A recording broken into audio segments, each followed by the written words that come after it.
ఏ అక్కడ ఏమైనా కాస్త అలర్చిల్లరుగా? అబ్బాబే అదేం లేదండి, హాస్టల్లో ఖర్చు ఎక్కువ అవుతుంది. మేము పేదవాళ్ళు. మా అన్నయ్య 24 గంటలు చాకరీ చేసి నన్ను చదివిస్తున్నాడు. ఆయన ఆరోగ్యం బాగా చెడిపోయింది, పనిచేయలేకపోతున్నాడు. అందుకని ఖర్చు తగ్గించుకోవాలని నా తాపత్రయం. Good good, very good. సరే, నీకు పెళ్ళి అయిందా? లేదండి. ఛాన్స్ పోయింది పో. ఇక నీకు ఆ ఇంట్లో గది దొరకదు. ఏమండి? ఆ ఆంధ్రావికి పెళ్లిటికి వచ్చిన పిల్ల అవుతుంది. అందుకని వాళ్ళ ఆవిడ పెళ్లి కాని కుర్రవాళ్ళని ఎవరిని ఆ గడపలో కాలు పెట్టినది. నేను అలాంటి అలరి పనులు చేసేవాడిని కాదండి. మర్యాదగా నడుచుకుంటానని మాటిస్తాను. మాటలకు విలువ ఎక్కడుందా ఈ కాలంలో? అదేం లాభం లేదు.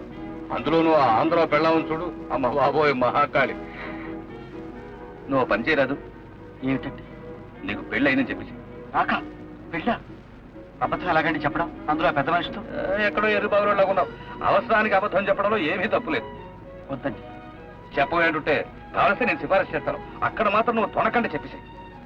ఇదిగో నీకోసం చెప్తావటయ్యా. మీ అన్నయ్య నీ కోసం అంత శ్రమ పడుతుంటే ఆయన శ్రమ తగ్గించడానికి ఒక చిన్న అబద్ధం చెప్పలేవు? చెప్పలేవా అని? సరే సార్. అది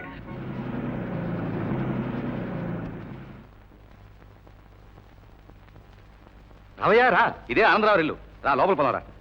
ఇదిగో నేను కారులో చెప్పినండి జ్ఞాపకం ఉన్నాయి కదా. రా రా.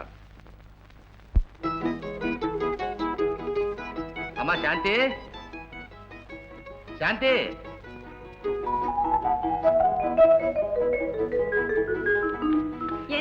చూడమ్మా, మన కార్ షెడ్ కీస్ తీసుకురా. ఈ అబ్బాయికి ఆ పక్క గది అద్దెకి ఇవ్వాలి.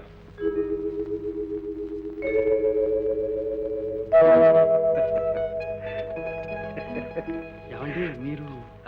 నేనే ఆనందరావుని. మీరు అనంతరావు గారు? ఏ కాకూడదా? నేనేనయ్యా ఇడియట్ని చెప్తుంటేను.